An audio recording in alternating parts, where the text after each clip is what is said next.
he's got the buffer, and again, with that pace, it is right now difficult to see how he will be overturned. Fast, frantic, long corners, pretty physical, because there's really only one straight of any note. You've got him unlatching the pit lane speed limiter a fraction early in Hungary. It's hard to argue that's not pretty sloppy. If you can see that the process is working and the progress is there, I think that could be enough for him to sign back up. Max can beat them. That both McLarens can get in front, that Charles and Lewis can be there. It's not just Mercedes walkovers now. Hello and welcome to F1 Nation. We're back after the summer break and it's finally race week again. F1 returns this weekend with the Dutch Grand Prix at Zandvoort, which also features the 5th F1 sprint of the season. My name's Tom Clarkson, and also returning are my F1 Nation teammates, former F1 driver Jolyon and IndyCar race winner James Hinchcliffe. Welcome back, guys. How was the break? Did you even get a break? And I'm really looking at you, Hinch, when I say that. Less than you guys, I believe, but I got one weekend off, which was nice. Spent that back home in Canada with some family, and otherwise still been working IndyCar races, and the marathon stint in the summer continues. Well, it never stops for you. What about you, JP? Yeah, it does stop for me. It's been really nice. I've been honing my paddle skills. I've seen a beach or two. It's been great. I'm just not the aficionado of motorsport that Hinch is. I feel bad every time when we come back and Hinch is still grinding it out through the summer break. You love it, don't you, Hinch? I'm ready for keep me away from the track. Let's look at the title fight, because here's how we stand with 12 races to go. Kimi Antonelli leads on 219 points. Lewis Hamilton is 50 behind in second, with George Russell a further 9 points adrift in third. Let's discuss the top three. We've just mentioned two of the names, Russell and Kimi Antonelli. Kimi first, 6 wins for the season so far, and he's now 2 wins clear of Hamilton at the top of the standings. Guys, what has been the most impressive aspect of his campaign so far? Right, for me it's two things. It's speed and consistency. So we sort of knew from last year, especially at the end of the year, that he had flashes of that speed that we were expecting him to have. But it took quite a long time to actually show it last year. But this year, he has been quick, and he has just constantly been quick. I think there's barely been a weekend where he's not been a threat at the top. So to do that on such a regular basis with a bit of championship pressure, that for me is just the outright pace. You knew the pace was inherently there. We've seen that his entire career. We saw flashes of it last year. But for me, it's all these different scenarios that he's been placed in, once he kind of got to the top. He's won races in a litany of different ways. I think his racecraft has proven to be quite spectacular, and that's maybe not something we saw as much of last year. And it's, to Julian's point, the consistency with which he's been able to perform at the level that he's performing, I think has been the surprise. George was kind of Mr. Consistency last year. The Mercedes wasn't the best, but you always kind of felt like every week he got the most out of it, and then maybe a position or two on top of that. This year, Kimi's kind of doing that, but it's in a car that's incredibly dominant. And like you say, you throw on that pressure, and that added expectation now of leading the championship and being in a championship potential situation. And he's been, dare I say, flawless, short of FP3 in Australia. I mean, you say flawless. Is there a part of Kimi's armory that still needs a bit of work? And I'm thinking of yellow flags, Austria, even Hungary.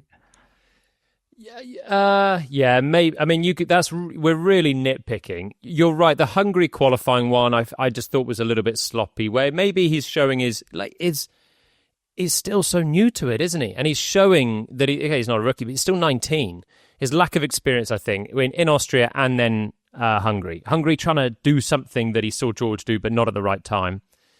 So if we want to nitpick, we can. He's not, 100% of it, but he is more than 9 out of 10, isn't he? So, he's still so young, and that's the thing. When he's this composed, generally, maybe a little bit of rule book stuff, maybe the absolute last details, but the composure's there.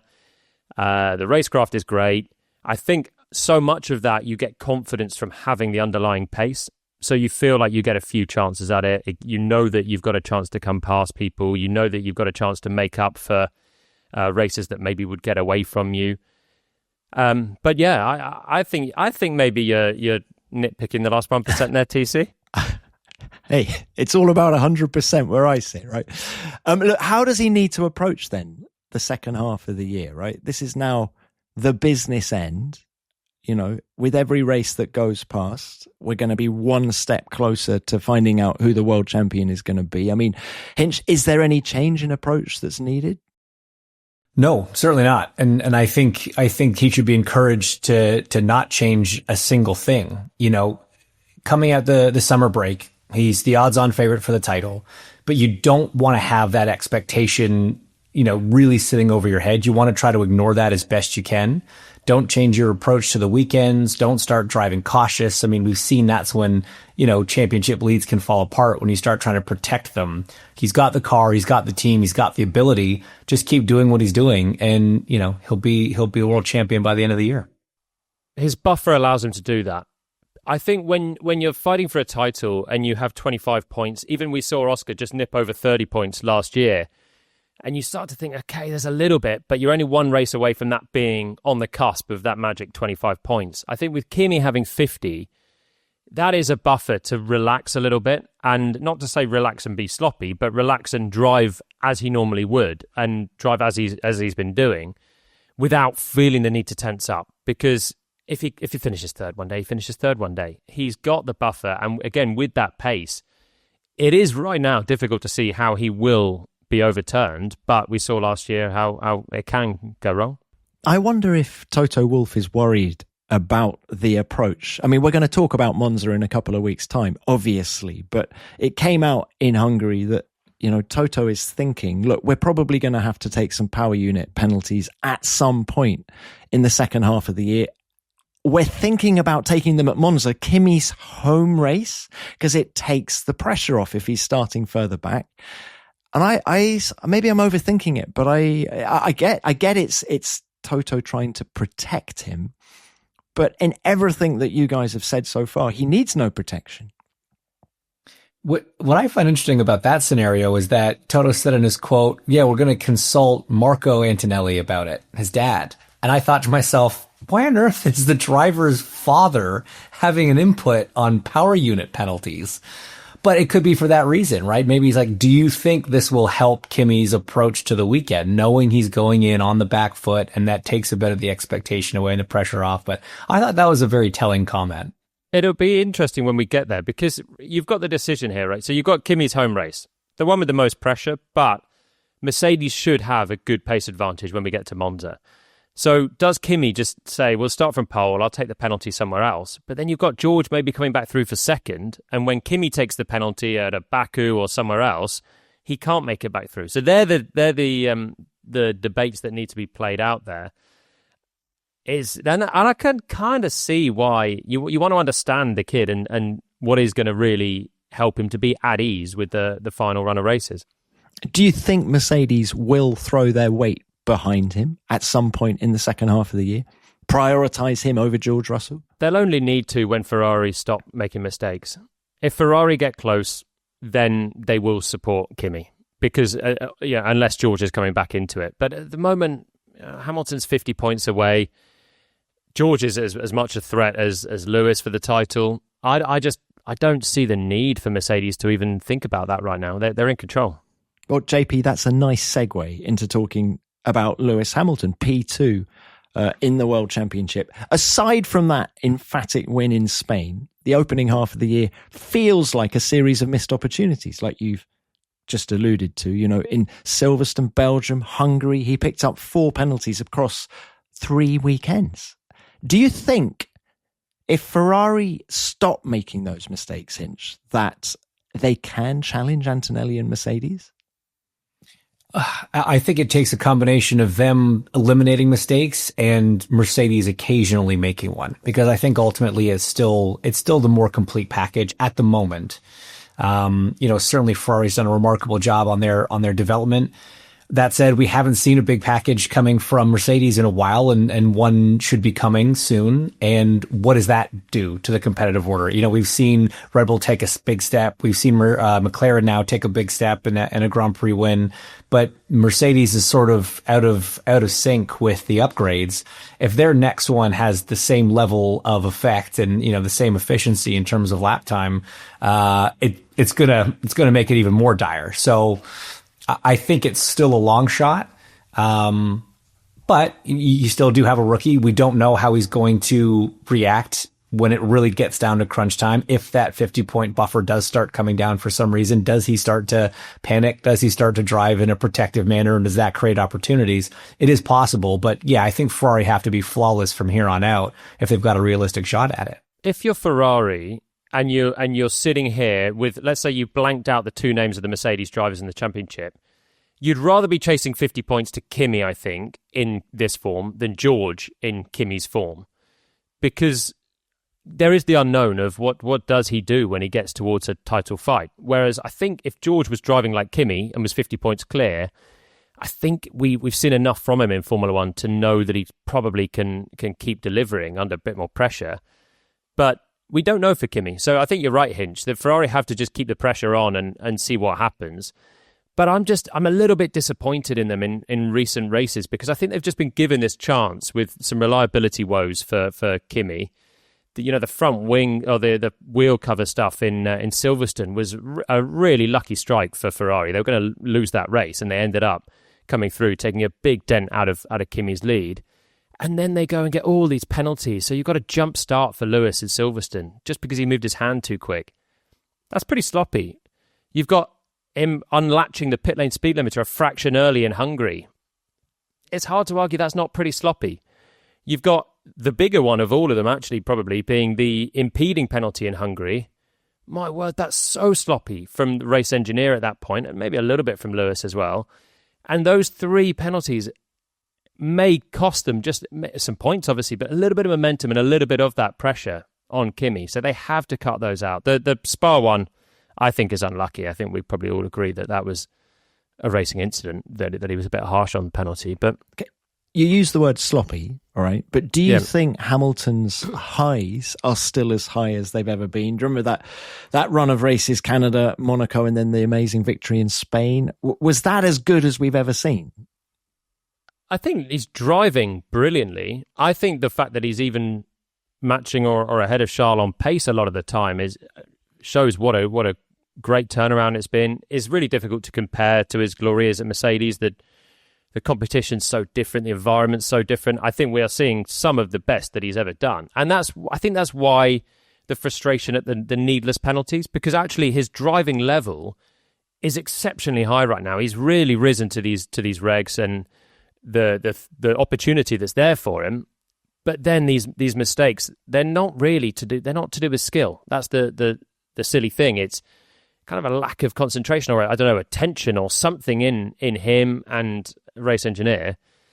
And they've just let themselves down. And if Ferrari want to win this championship, we mentioned team orders before and the fact that they would need to maximize every point.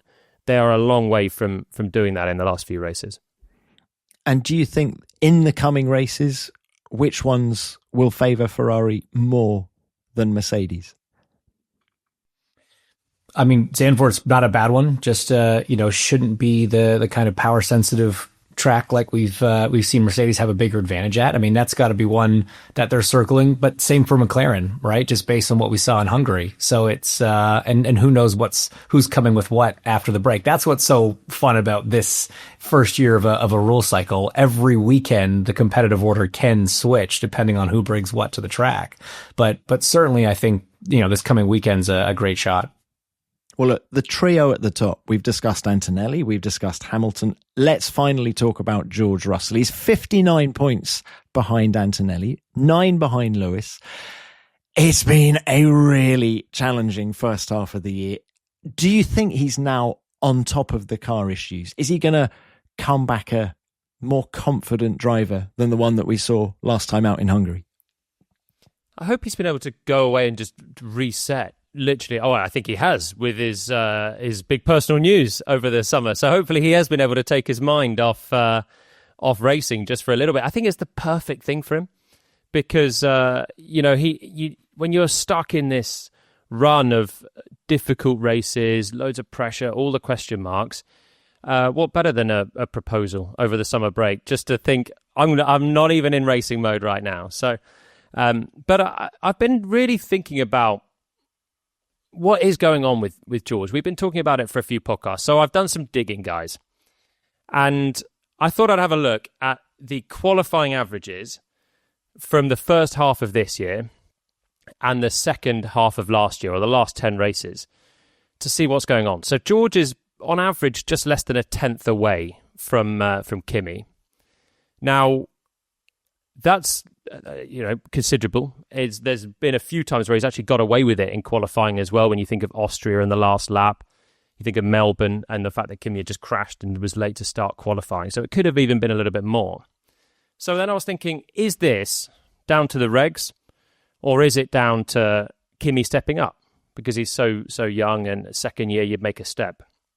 So I looked at last year, and it's really interesting. There are two drivers this year that have made a massive step compared to their teammates on the second half of last year. That's Kimi and it's Lewis. So Kimi has made nearly 0.2 gain compared to George. So he was a little bit slower last year, and he's turned it around to be a little bit quicker. He was a tenth down, now he's 0.8 up. Lewis was about 0.3 down last year, and now he's level, pretty much on pace with Charles overall. So huge steps. So you'd say for Lewis, he's a 7-time world champion. Is it understandable that Lewis could be motivated, find something, be more in sync with the car? I think it is. Then you look at the rest of the field, the gaps are so close, guys, compared to everyone else last year. So I'll give you a quick run through to complete my theory here. So you've got a little Palmer analysis right in the middle of the show. Here we go. I'll just throw it at you. Norris and Piastri, 0.07 difference to what it was last year. Gasly and Colapinto. Is that all? I was expecting that to be more. In terms of the swing between them. So Norris is 0.07 up. He was 0.14 up last year. 0.04 between Gasly and Colapinto. 0.01 between Stroll and Alonso. 0.07 between Sainz and Albon. 0.1 Behrman has put onto Ocon. And Bortoleto and Hülkenberg is negligible. It's 0.03 difference and 0.06 total. So the gaps haven't really swung this year with the regs and the different driving style. But two drivers have really turned it around. Obviously, it's difficult to compare Max because he's got a new teammate and the same with Racing Bulls and Red Bull. But I thought that was interesting, having a look. So I think maybe it's more Kimi stepping up and Lewis having a complete bounce back than necessarily quirk of the regs. There you go. That's my thesis, Tim. Hinch, let's get your reaction to that. That is a very interesting conclusion, because I think initially I would have gone the other way. I would have just said new regs, different driving style. Lewis never really excelled in the ground effects car, and it's just kind of come more to his natural style. But the data doesn't lie, does it? So, and it's interesting because it's not like you can understand Kimi as a coming from a rookie driver to a sophomore driver, finding that step, finding a bit of pace, right? That's pretty typical. I don't think the difference between Lewis's 19th and 20th season or whatever it is going to yield that same thing. So something's different. And if it's not the regs, is it just familiarity with the team? Is it finally having some say in the build of the car, regardless of what reg set it's in? There are a few other contributing factors to it, but I would have thought there were more larger spreads throughout the teammates returning. So that is quite interesting. Ultimately, that tells you that Formula One drivers are good at driving Formula One cars, and regardless of the regs, they'll figure it out within a pretty small margin. That's the difference in difference, by the way, not the total exactly. difference. Yeah. But I'm saying, because we talk a lot about how these regs, this type of car suits certain driving styles better or whatever. So I would have thought that there would have been a few examples of a much bigger difference from last year. And that's why I was really surprised looking through to see if Colapinto's a couple of tenths away from Gasly. He's still a couple of tenths away from Gasly. If Bortoletto's a couple of hundredths up on Hülkenberg, he's still a couple of hundredths up on Hülkenberg. This episode is sponsored by Claude. Formula One is built on finding better ways to do things. Every tweak and upgrade is about improving performance, increasing efficiency, or saving valuable time. And that's an idea that goes far beyond the racetrack. Claude is the AI for minds that don't stop at good enough. It's the collaborator that actually understands your entire workflow and thinks with you, whether you're debugging code at midnight or strategizing your next business move. Claude extends your thinking to tackle the problems that matter. And Cowork brings Claude Code's agentic power to your desktop. No terminal required, so anyone can use and have Claude do real work. Point it to a folder on your computer or add connectors like Google Drive and Gmail. Describe what you need, and it handles the rest, like organizing files, building spreadsheets, or drafting reports from scattered notes. Queue up tasks and come back to finished work. And now with Dispatch, you can send tasks from your phone and Claude executes them on your desktop while you're on the go. Just imagine how much time that could save. You could even ask it to scan your Slack and emails every Monday and build you a prioritized action list rather than having to go through everything yourself. Ready to have an AI that can tackle real work? Try Claude Cowork today. Claude.ai/nation. That's Claude.ai/nation, and check out Claude Pro, which includes access to all of the features mentioned in today's episode. Claude.ai/nation. Welcome back to another day. This episode has turned into a 2-day record after workmen cut through the internet cables where I'm on holiday. And since then, Jolyon has shaved, Hinch has taken a plane. I, for continuity's sake, am wearing the same shirt as yesterday. I mean, Hinch, where are you now? Well, I've had to relocate from my home in Indianapolis to Markham, Ontario for the IndyCar race this weekend. But TC, I'm not sure it was a continuity move. I think when you're on vacation, you just like sticking to one outfit and keeping it very easy when you travel. You travel busted, light on vacation. Busted. Yeah. Do you want to see what I'm wearing down? No. Does lightning strike twice? I mean, let's get on with it in case those hammer drills go astray again. There are 546 points still up for grabs over the remaining races. So who else can challenge for the world title in 2026? We've talked about the top 3 in the table. Who else is still in the running, guys? Go on, Hinch. Oh, well, who else is still in the running? It's as I've been saying for a day now, for 24 hours now. It's so hard to predict just because every week as a team brings a new set of upgrades, it does sort of change the pecking order. You look at what Lando did in Hungary, dominant win from pole, not just a win, but an absolutely crushing performance. It's, in a newly upgraded McLaren. We know how good that team has been traditionally over the last 4 years in terms of bringing upgrades and them working successfully. And if they can continue that pace of development, we know that it's good at that type of track. We sort of spoke about how Zandvoort should be a competitive outing for them. Question marks are going to be, how does it do at a place like Baku? How does it do at a place like Monza? There are still some big question marks to come. But that if we're going off a data sample of 1, but if that sort of pace and performance is repeatable, then Lando could certainly enter that conversation. Well, both Lando and Charles Leclerc are within 100 points of Antonelli, closer to the leader than Max was at the same time last year. That's our new benchmark for who could possibly win a title. If you could be within 100 points, then you never know by Abu Dhabi. I just think it's the top 3 for me. I don't see Charles getting there. I've said it for a while. I think he's lost too many points at the start of the year. And I don't see Lando getting there from this far off in the McLaren either. So I'm really impressed with what Lando's doing, actually. I was looking through, and probably 4 of the last 5 races, his performance has been almost faultless. And he won, obviously, in Hungary, delivering when the car was good. But when the car wasn't good, he was still getting points, got podiums. So I'm really impressed with him, but I think McLaren have left themselves too much work to do. The DNS is early on, the reliability problems that both drivers had. I don't see them coming back into this from this far back, but they can, of course, be a thorn in the side of an Antonelli, a Hamilton, or a Russell. While we're talking McLaren, I mean, let's a word on Piastri. Can he re-find his form from well, certainly from last year, even early this year, he seems to have gone off the boil in the last 5 races.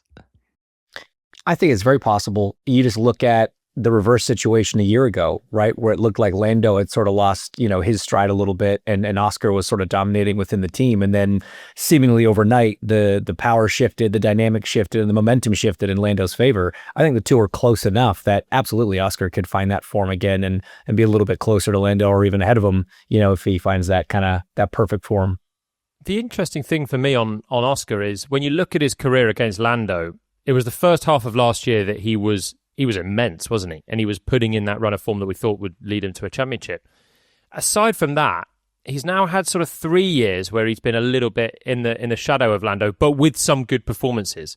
So in 2024, he had a great couple of wins, but he was very much in the shadow of Lando. The year before that, he was a rookie and there was a lot more work to do. And this year, it feels again like he's fallen into the shadow of Lando. So I'm interested more than having any answers right now if Oscar can establish himself as the equal of Norris, or if he's just starting to fall back into the guy that can get close on a good day, but not necessarily be at the highs of Lando. I mean, there's a massive difference in experience between Lando and Oscar. I mean, how long can we say, well, Oscar's still fairly new, or do you think he's got enough miles under his belt now? He's done loads, TC. He's done loads. We're is year 4 now. He's fought for a championship. He's won countless race wins. He's taken pole positions. We've had reg change now. That's obviously a test for everyone, but you can't always say the one with less experience is just less experience. It's factually true, but it's not an excuse. It's the same, Leclerc's got less experience than Hamilton. It doesn't matter at a certain point. Kimmy and George, where do we draw that line, right? Mm. Look, on the topic of Leclerc, he was strong, first, second, and fourth in the last 3 races, but he looked a little bit off in Hungary. Do you think he's going to come back confident that his car issues earlier in the year are behind him? I think he's found a good form in the last few races. I mean, Hungary he was a bit off, but you got to remember that is a Lewis Hamilton track down to a T. So I think there will be an ebb and flow.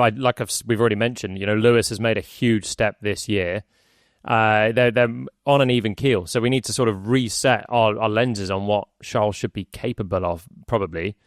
And I think he's getting back to a consistent place. So again, I don't think it'll be enough to mount a title challenge, but I think we'll see him probably finding another win, probably pushing more for wins and podiums regularly, and certainly that slump of races, it looks like that is behind him. Okay, we're going to Zandvoort this weekend, so we've got to talk about the home hero, Max Verstappen. First of all, bigger picture stuff with him. 3 podiums in the last 4 races doesn't look too bad on paper, but he did describe that P2 in Hungary as unbelievable, as in, how did we do that? How far off are he and Red Bull? Do you think they're edging closer, or is it still quite a gap? The incredible thing with Max, it should have been 4, because Silverstone, he was on for P3, and then he had the rear wing issue at Stowe. So it should have actually been 4 podiums in a row. The car isn't there, but Max is finding his feet now with the regs, I think. The Red Bull are obviously upgrading, and he's able to keep getting points. And I think he'll get victory chances, but some circuits will suit them more than others. And Budapest, he was horrible there last year. It was a terrible race, and this year he's up in second place. So it shows actually the steps that they are making. Well, it's so interesting because we're in this part of the season, right, where people have they figured out the basics of the new regs of the power units. They've started to bring upgrades, or not started. They're well into their upgrade plans by this point in the season. But here's a little bit of Palmer's analysis for you, right? Yeah, here we go. I can't take credit for doing the hard work on this one. I came across this stat, but I thought it was really fascinating. Had the championship started 4 races ago, and everybody was where they were with their cars, the top 6 in the championship would be covered by 9 points. That is how even it has been over the last 4 races. It is truly impressive how much it's kind of come back and forth over that stretch. And 9 points would be the difference between the top 6. That's a good stat, and it bodes really well for the rest of the year, doesn't it? Even if you've got the Mercedes guys and Lewis with the advantage, that's the threat, isn't it? The Max can beat them. That both McLarens can get in front. That Charles and Lewis can be there. It's not just Mercedes walkovers now. But it's really, I think, I'm really sorry, TC. I think it's really great news for Kimi Antonelli because with that many cars being competitive, they're taking points away from each other. And that buffer that he has now is just so much more valuable when you're not just kind of racing one or maybe two other guys. Yeah. And on the subject of Max, do you think having a competitive teammate in Hadjar is well, keeping him honest, but also helping drive development? Or for the last few years, is Max the only one giving that kind of direction? I can't imagine that Isaac Hadjar's having much say at all in what's going on at Red Bull still. I think he's done an impressive job to be close. I mean, he's now a couple of tenths away. So in the comparisons, that was, half a second solidly that Max had over any of his teammates, which has come down to 2.5 tenths. So it shows the job that Hadjar's done and probably the less comfortable start of the season that Max has had. But if you're Red Bull, you're still following the lead of Max, aren't you? As impressive as Hadjar's been. Max is still the guy that's been on the podiums. Isaac's just waiting for it still. Max has been on the front row now a few times. He's been looking to have the highs that Isaac hasn't quite yet had. So they have to follow Max's lead, which has basically been the way they've operated now for nearly a decade. But I think the good news in it is that, Hadjar said recently that he and Max are giving the same feedback. So at least they're feeling the same things, and whatever direction Max can push the car, Hadjar's feeling the same thing, and hopefully it's benefiting him in the same way. But yeah, you have to lean. You ask any of those drivers that have come before Hadjar, and some came with a lot more experience, they'll all tell you they only ever listen to Max. That's just the deal over there, regardless of who's in the second car. Mm. Well, the grandstands this weekend are going to be orange. Lando Norris, I guarantee, will say they're all papaya fans, but we all know that they're there for Max. It's the 6th and final Dutch Grand Prix of the modern era at Zandvoort. Let's talk about that racetrack. I mean, Jolyon, you must have done quite a bit of racing there in your time. 4.2 Never, Ks. never, TC. Never. I've only been round on foot or on a bike. Yeah. I've actually raced at a European venue more than JP has. And that was what, A1 GP back in the day. That's right. Yeah. God, good car Hinch, for it as let me throw that question at you. JP, I'm so surprised to hear you say that. Yeah. Look, we've got 72 I wasn't prepared laps. for this. Yeah. 72 laps, 4.2 Ks. I'm guessing the track has been reworked since you raced it, but I feel the vibe is the same as it was when you were there. Talk us through it. Yeah, I mean, the vibe now, I'll be honest with you, this was a race I was supposed to work this year, but the IndyCar schedule changed. We added a race and I had to scratch it in the calendar, and I was absolutely gutted because I love going to the place, and obviously being there for A1 was an incredible atmosphere. Can't imagine what it's like on Formula One weekend with Max on the grid. Very, very fun racetrack. Feels a little bit tight for a Formula One car, certainly. They've reprofiled that last corner since we raced there way back when, some 20 years ago now, TC. But no, fast, frantic, long corners, pretty physical, because there's really only one straight of any note. So you're constantly cornering. It's going to be a tough one for drivers, tough on tires, but just requires some big commitment. And, that first corner being banked, it's always fun for an overtake. You can make it work on the inside, make it work on the outside, like you see in the bowl. I think it's turn 3, turn 4, whatever they call it. Really quirky little place, but the atmosphere is just it's a 3-day party, isn't it? I mean, it's the Dutch know how to have a good time at a racetrack. So, and knowing that it's the last one, I think they're gonna blow it out. Oh, it's gonna be insane, isn't it? Yeah, it's gonna be noisy. It's gonna be awesome. Who's it gonna suit, JP? I think it'll be McLaren who will have a great chance again, just because of the sort of twistier nature of it. Mechanical grip's quite important. You've got the quirks, the undulations, the cambered corners.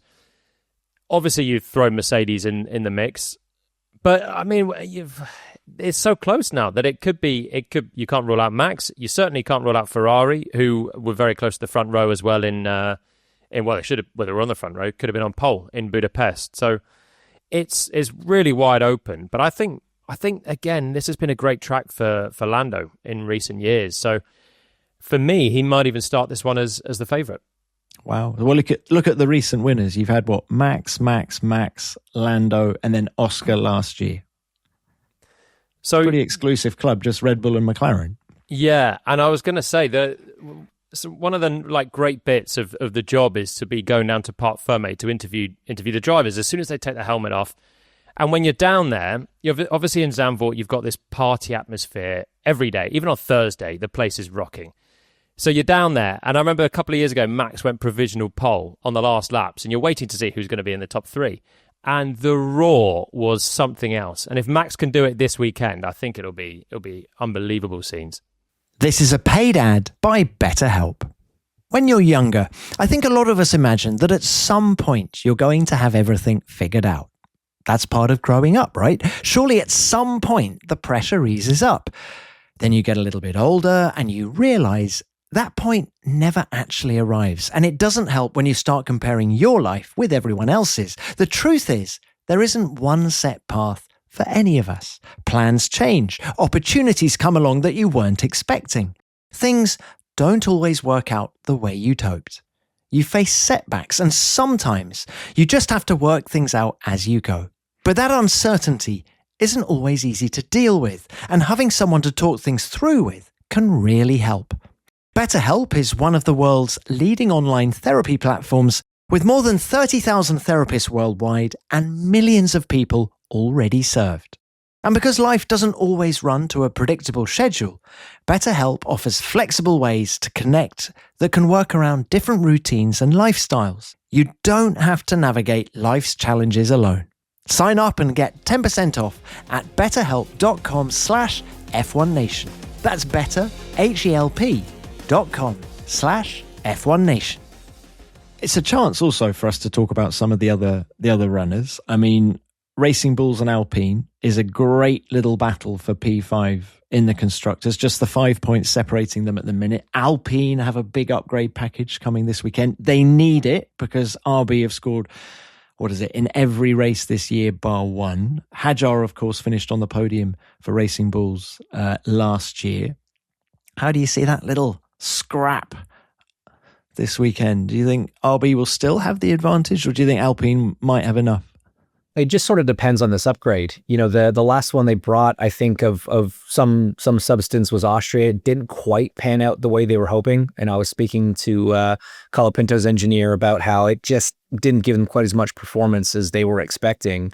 So if this one can kind of be that next step, it puts them back in the conversation. But you got to remember, I mean, the fact that RB just overtook Alpine in the Constructors' Championship last time out, that's off the back of Gasly having that podium in Monaco. So if you kind of take that outlier out, RB has been by far the more consistent, team.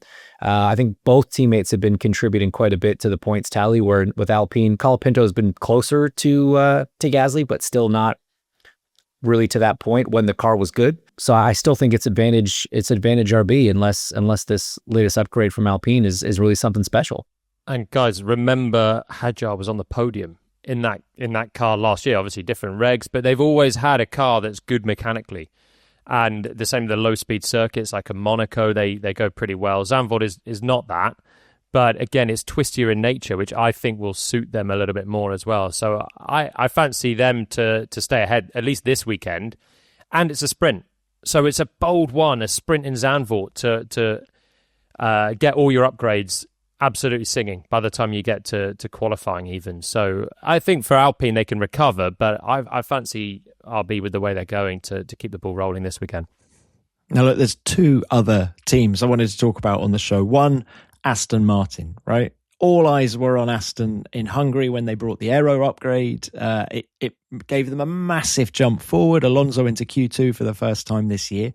Honda are bringing the power unit upgrade this weekend in Zandvoort. I mean, it's not a power sensitive track, but how high can they climb? I mean, can they get towards fighting for points? I'm expecting Honda, because they're starting from such a low baseline, they have a chance to make big strides here. And you've got to say that the chassis side delivered fairly well for Aston in Budapest. So it's a great test of mechanical grip and aero as well, because it's such a twisty circuit. You've got a nice flowing section in the middle.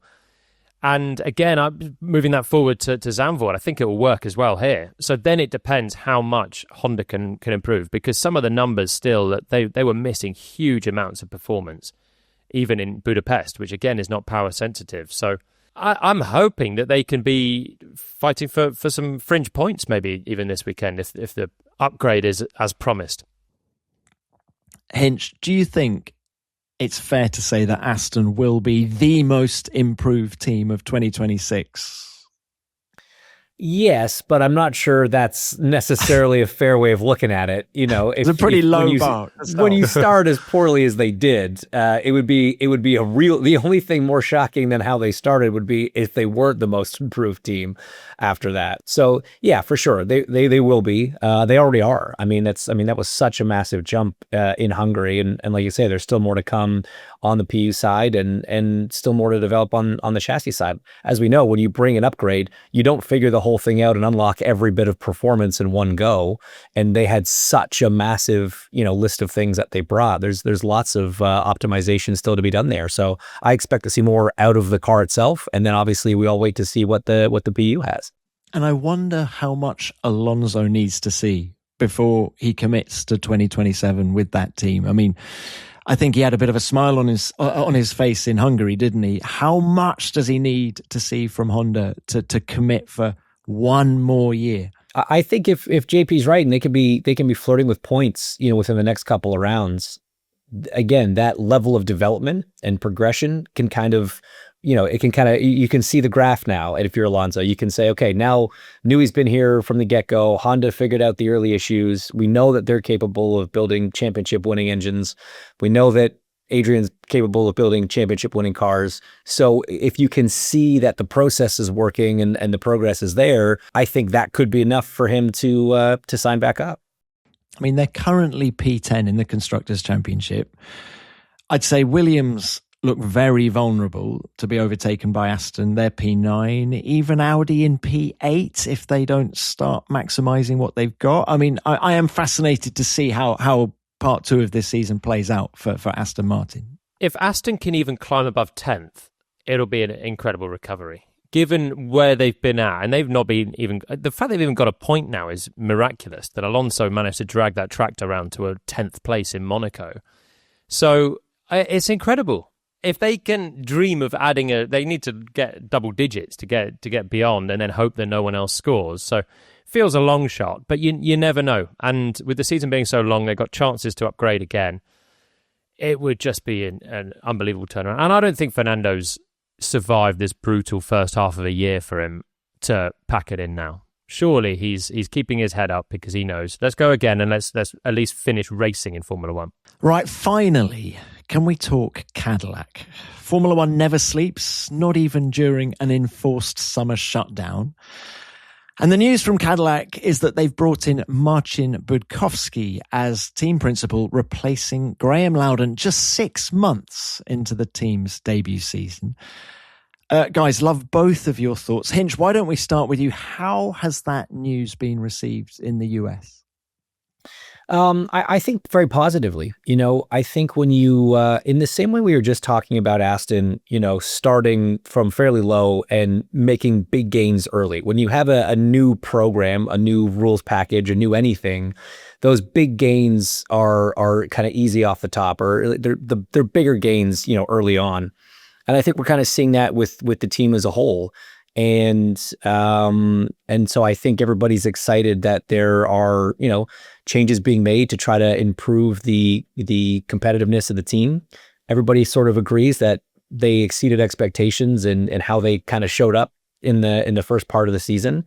But showing up is not why they're going racing, right? They're going racing to win eventually. And so changes at some point have to be made, and big gains hopefully can be made, early in this project. Well, let me give you a resume of what Marcin has done in Formula One. He's been in and around the sport for 25 years.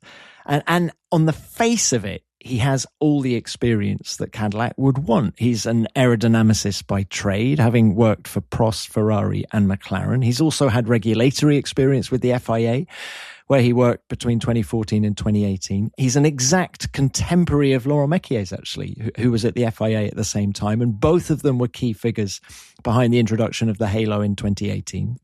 Martin then became executive director and team principal of Alpine between 2018 and 2022. And more recently, he's got experience of the media as a pundit for Polish TV. So there isn't an area of the business that he hasn't touched, which has to be valuable, JP, for a team in its first season, right? I think his experience across the board and big teams as well, and in the FIA, is valuable to, especially to Cadillac. So when you look at Graham Loudon's experience, you said it, Hinch, they've shown up and they've done a solid job. And that is Graham Loudon's experience. When he turned up with Virgin and Marussia, and they turned up and they were on the grid and established Formula One team. I think with Cadillac, they obviously are more ambitious than Marussia were. And Martin is a guy that seems to have a lot of experience. I don't really know him too well, but to be at the helm of Alpine just after I left them, so I didn't cross paths with him. But it's great experience for him in a bigger team, a big organisation backed by Renault. So it'll be fascinating to see if they can progress. And I still look at their pit wall. When you get the shots of Cadillac, and they've had a lot of things, basic things go wrong, which I think will be frustrating the management there. Brake cooling being a perennial issue, suspension failures, just sort of basics that have been teething problems that have cost them track time and then chance to develop the car as well, because you're fixing parts, you're eating into the cost cap. But every time you see one of those things, you pan to the pit wall and you see Pat Simmons, you see Nick Chester, and you think they've got some technical expertise already. So adding Martin, I think, can be a good thing for them. And again, hopefully we'll see a few more strides, because if Aston Martin are going to make this step forward, they are going to leave Cadillac alone at the back, and suddenly the attention will turn a bit more to them. Oh, and Martin is going to be reunited with Chief Technical Officer Nick Chester, with whom he worked at Renault. So he can hit the ground running with people like that. And actually, he was a year ago, almost exactly, he was on F1 Nation with me reviewing the Dutch Grand Prix. And he does speak very well, very knowledgeably. He's worked with people like Oscar Piastri in the past at Alpine. So I'm excited for him. I'm a little... We keep plugging away and we speak well. Maybe we'll get a chance at a TP shot. I'm a little bit surprised. Guys, I'm a little bit surprised at the timing. I think Graham has even acknowledged that, you know, he's the sort of, there are different phases in the life of a Formula One team, and perhaps the guy who starts the whole thing isn't the person to take it on, you know, to win Grand Prix. But 6 months seems pretty sharp. It's 6 months of this year, but it's 3 years of the project, right? I mean, Graham's been with the organization for quite a while. And I think that's a very valid statement, right? There are going to be different phases, and to JP's point, Graham's strength was he's done this before. Start a team from scratch and get it on the grid.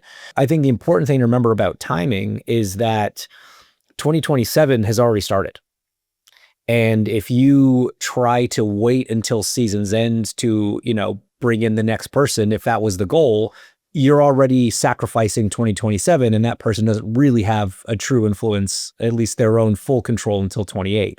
I don't think they want to wait that long. I think there's an understanding that, 27 starts now, and we want to be in a better position 12 months from now than we are currently, and that necessitates, change sooner.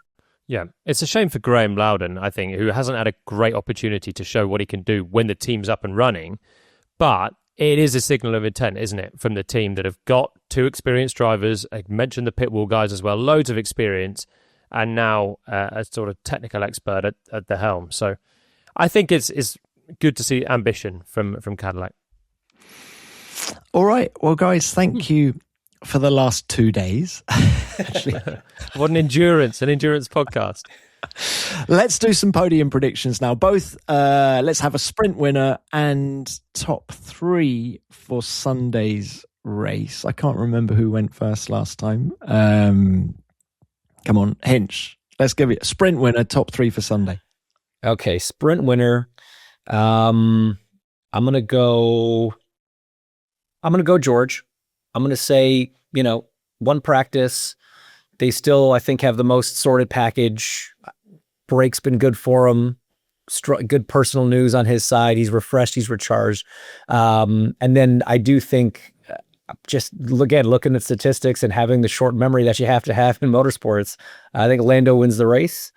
And I think he wins it from Kimi and Lewis. No, I take it back. We got to have Max on the podium. He wins it from Kimi and Max. All right. Actually, just on a point, the cars being a bit narrower. You guys said earlier how it's a narrow, old school track. Does that help overtaking, or are the margins are the margins too small when it comes to narrower cars? Fractionally better, maybe. This circuit I'm excited for because I think Zandvoort is a great advert for what you can do with a classic track to make it raceable in modern Formula One. It's not super power sensitive. Overtake mode should be quite helpful. The cars should be able to follow a bit closer.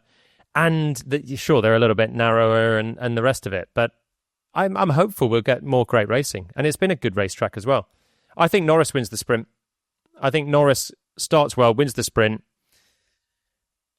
I'll go Kimi wins the Grand Prix from Lando and Max. I agree with the top 3. I think that's the top 3. TC? I'm going to chuck Ferrari in there. I agree with you guys. I think Norris is going to carry on where he left off before the summer break.